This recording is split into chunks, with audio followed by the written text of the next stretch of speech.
ఎలాంటి ladies pregnancy కోసం try చేయకూడదు, ఇది ఒక బ్రాడ్ స్టేట్మెంట్ అండి. మొదటిగా కొన్ని కండిషన్స్లో ఏంటి అంటే వాళ్ళు ప్రెగ్నెన్సీకి ట్రై చేసే ముందు డాక్టర్ని ముందు కలిసి ఒపీనియన్ తీసుకొని కరెక్ట్ టైమా కాదా, ట్రీట్మెంట్ స్టార్ట్ చేసుకోవాలా లేదా ప్రెగ్నెన్సీకి ట్రై చేయడం స్టార్ట్ చేయొచ్చా లేదా అన్నది ఒక అడ్వైస్ తీసుకోవడం బెటర్ అని చెప్తాం. కొన్ని కండిషన్స్లో అసలు ప్రెగ్నెన్సీనే మీరు వెళ్ళకూడదండి, అలాంటి సిచ్యువేషన్ మీరు ప్రెగ్నెన్సీ వస్తే మీ ప్రాణానికే అపాయం, అసలు వద్దు అని చెప్పేస్తాం. So 2 conditions. ఫస్ట్ కండిషన్ మాట్లాడతా అంటే వాళ్ళు ప్రెగ్నెన్సీ ప్లాన్ చేసుకోవచ్చు, కానీ ఇమీడియట్గా కాకుండా ఫస్ట్ డాక్టర్ని కన్సల్ట్ అయ్యి కరెక్ట్గా ఉందా లేదా బాడీ కండిషన్లో అని చూసుకున్న తర్వాత ట్రై చేయడం. వీటిలో ఎవరెవరు వస్తారు? ఫస్ట్ వచ్చేసి ఏమన్నా మెడికల్ కండిషన్స్ ఉన్నాయి. షుగర్ ఉంది, షుగర్ బాడీలో బ్లడ్ లెవెల్స్ కంట్రోల్లో అస్సలు లేవు, చాలా హైగా ఉన్నాయి. సో ఇలాంటి సిచ్యువేషన్లో మీరు అది కంట్రోల్ చేసుకోకుండా డైరెక్ట్గా ప్రెగ్నెన్సీకి అటెంప్ట్ చేస్తే ప్రెగ్నెన్సీ వచ్చినా కూడా మిస్క్యారేజ్ అవ్వడం లేదా బేబీ ప్రాబ్లమ్స్తో పుట్టడం అవకాశాలు చాలా హైగా ఉంటాయి, అందుకని వెయిట్ చేయమంటారు. సెకండ్ వచ్చేసి బీపీ కంట్రోల్లో లేదు. బీపీ కంట్రోల్లో లేదు అంటే కూడా ప్రెగ్నెన్సీ సేమ్ మిస్క్యారేజ్ ప్రాబ్లం లేదా బేబీ సరిగ్గా పెరగదు, బ్లడ్ అందదన్నమాట బేబీకి. సో ఇలాంటి కండిషన్స్లో డైరెక్ట్గా ట్రై చేయొద్దు. థర్డ్ వచ్చేసి కార్డియాక్ ప్రాబ్లమ్స్, హార్ట్ డిసీజెస్ కొన్ని ఉంటాయి. హార్ట్ డిసీజెస్ ఎన్నో రకాలు ఉంటాయండి. కొన్ని డిసీజెస్ ప్రెగ్నెన్సీకి సేఫే కానీ డాక్టర్ సూపర్విజన్లో, బట్ కొన్ని డిసీజెస్ మాత్రం అసలు ప్రెగ్నెన్సీ సేఫ్ కాదు అని చెప్తాం. సో ఇలా మెడికల్ కండిషన్స్ ఉంటే మాత్రం ముందు చూసుకొని తర్వాతే ట్రై చేయండి. సెకండ్ వచ్చేసి ఏదన్నా యాక్టివ్గా ఇన్ఫెక్షన్స్ ఉన్నాయి. ఇన్ఫెక్షన్స్ అంటే కొన్ని చాలా మందికి తెలియదండి, వాటిని బ్యాక్టీరియల్ ఇన్ఫెక్షన్స్, క్లెమీడియా, గొనెరియా అని ఇలా అంటాం అనమాట. అది భర్త భార్య కలిసినప్పుడు భర్త నుంచి రావచ్చు, లేదా వైఫ్ నుంచి భర్తకు రావచ్చు, లేదా వాళ్ళు బయట అన్హైజెనిక్ ప్లేసెస్లో టాయిలెట్స్ వాడడం వల్ల కూడా ఇన్ఫెక్షన్ క్యాచ్ ఆన్ అవ్వచ్చు. సో ఇలా యాక్టివ్గా ఇన్ఫెక్షన్స్ ఉన్నప్పుడు ఇమీడియట్గా వెళ్ళకూడదు.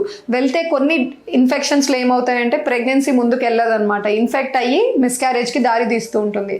సో అందుకని వెయిట్ చేయండి అంటాం. అండ్ ఇంకొన్ని యాక్టివ్ ఇన్ఫెక్షన్స్లో అంటే వాళ్ళకు ఎయిడ్స్ ఉందనో హెపటైటిస్ ఉందనో కొత్తగా బయటపడుతుంది వాళ్ళు ఇన్వెస్టిగేషన్స్ లేదా టెస్ట్స్కి వెళ్ళినప్పుడు. ఇలాంటి సమయంలో ఏం చేస్తామంటే ముందు మెడికేషన్స్ ఇచ్చి ఆ ఇన్ఫెక్షన్ వైరల్ లోడ్ బాగా తగ్గిపోయేలా చేసి ఆ తర్వాత ట్రై చేయండి అంటాం. ఎందుకంటే యాక్టివ్ ఇన్ఫెక్షన్ ఉన్నప్పుడు మీరు ట్రై చేస్తే ప్రెగ్నెన్సీకి బేబీకి కూడా మదర్ నుంచి ఆ ఇన్ఫెక్షన్ ట్రాన్స్ఫర్ అయ్యే ఛాన్స్ ఉంటుంది. సో ఇలాంటి కండిషన్స్లో కూడా వెయిట్ చేసి ట్రీట్మెంట్ తీసుకొని స్టార్ట్ చేయాలి. థర్డ్ వచ్చేసి జెనెటిక్ కండిషన్స్. తన ఫ్యామిలీలో కానీ మదర్స్ సైడ్ లేదా ఫాదర్స్ సైడ్ కానీ ఇష్యూస్ ఉన్నాయి, సమ్ జెనెటిక్ ప్రాబ్లం రన్ అవుతూ ఉంది వంశం పారపర్యంగా. సో ఇట్లాంటి కేసెస్లో కూడా ఏం చెప్తామంటే ముందు అడిక్వేట్ టెస్ట్ చేసుకొని వీళ్ళు కనుక ప్రెగ్నెన్సీ తెచ్చుకుంటే బేబీలో అదే జెనెటిక్ ఇష్యూ మళ్ళీ బేబీకి కూడా వచ్చే అవకాశం ఎంత మాత్రం ఉండొచ్చు, దాన్ని ఎలా తొలగించాలి, ఆ రిస్క్ని ఎట్లా అవాయిడ్ చేయాలి, ఏ ట్రీట్మెంట్కి వెళ్తే బెటర్, ఇవన్నీ ప్లాన్ చేసుకొని ప్రెగ్నెన్సీకి వెళ్ళాలన్నమాట.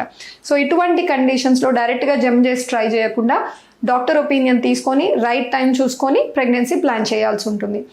కొన్ని కండిషన్స్ ఎలా ఉంటాయంటే తను ఎప్పటికీ ప్రెగ్నెంట్ కాకూడదు, బికాస్ ప్రెగ్నెంట్ అయితే ప్రెగ్నెన్సీలో తన ప్రాణం పోయే అవకాశం కూడా ఉండొచ్చు అన్న అటువంటి మెడికల్ కండిషన్స్ ఉంటాయండి. Certain conditions like very severe heart diseases లేదా ఐజన్మెంగర్ సిండ్రోమ్ అని ఒకటి ఉంటుంది. సో ఇటువంటి కండిషన్స్ లైఫ్ థ్రెటనింగ్ అనమాట ప్రెగ్నెన్సీ ఉంటే. సో అందుకని వాళ్ళని ఏం చెప్తామంటే వాళ్ళ ఎగ్స్ భర్త కణాలతో పిండం ఏర్పాటు చేసి ఆ పిండాన్ని సరగేట్ మదర్లో వేరే లేడీ జెస్టేషనల్ క్యారియర్ అంటాం. సో వాళ్ళ గర్భసంచిలో పెరిగేలా సరగేసి అన్న ఆప్షన్ని వాళ్ళు ఎంచుకోవచ్చు. ఇది లీగలీ అలౌడ్.